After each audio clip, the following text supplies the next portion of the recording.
Bonjour et bienvenue dans Une Minute, un livre. Je vous parle aujourd'hui de cet ouvrage, Manuel de rabat-joie féministe, de Sarah Ahmed, écrivaine féministe et chercheuse indépendante, aux éditions La Découverte 2024.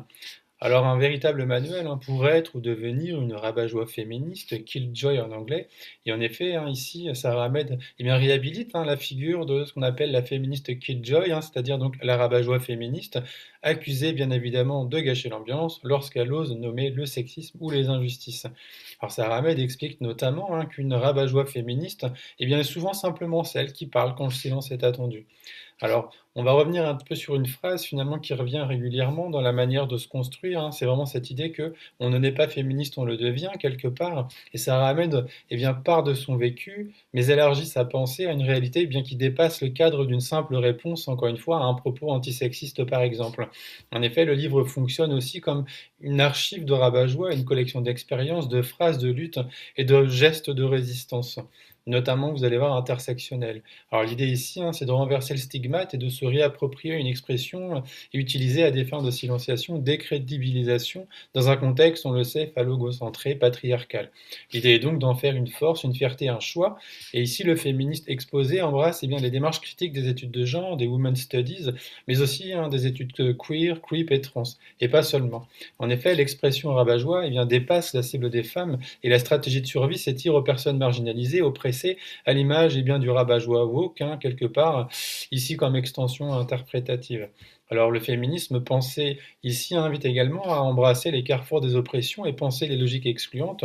Au sein des mouvements, par exemple, les femmes noires, racisées, subissent également au sein du féminisme les effets du suprémacisme blanc. On verra, on parle également du féminisme blanc. Alors, le manuel est particulièrement pédagogique et Sarah Ahmed dresse finalement une typologie des potentialités des personnes rabat-joie, c'est-à-dire des critiques culturelles, des personnes poètes, philosophes ou encore activistes.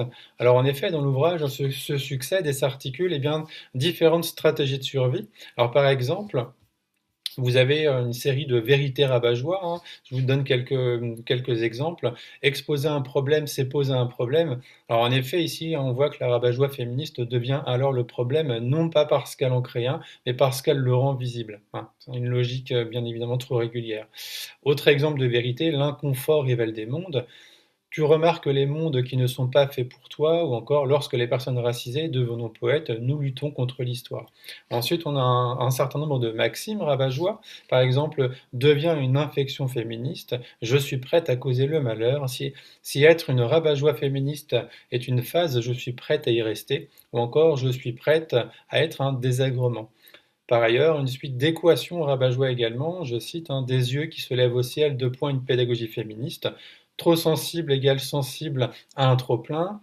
Le féminisme blanc égale un blanc de mémoire, ou encore obstiné égale qui exerce sa propre volonté. Et un dernier, fierté queer, deux points, ne pas se laisser contaminer par la honte des autres. Alors les articulations effectuées ici exposent les dynamiques de pouvoir, les injonctions à la joie, à la positivité, mais également la nécessité de se tourner vers d'autres rabat-joie et savoir causer le malheur.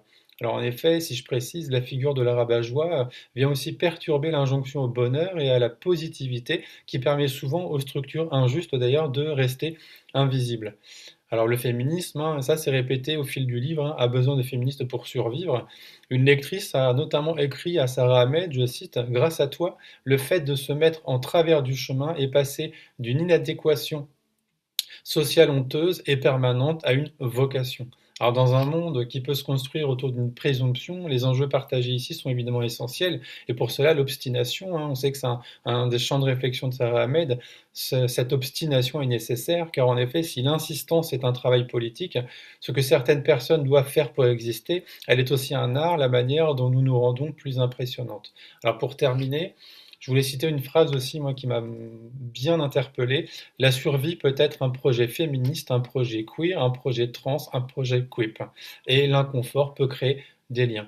Alors être une rabat-joie féministe, ce n'est peut-être rien d'autre que cela. Refuser que l'injustice passe pour de la normalité et accepter de troubler la fête pour ouvrir d'autres mondes possibles.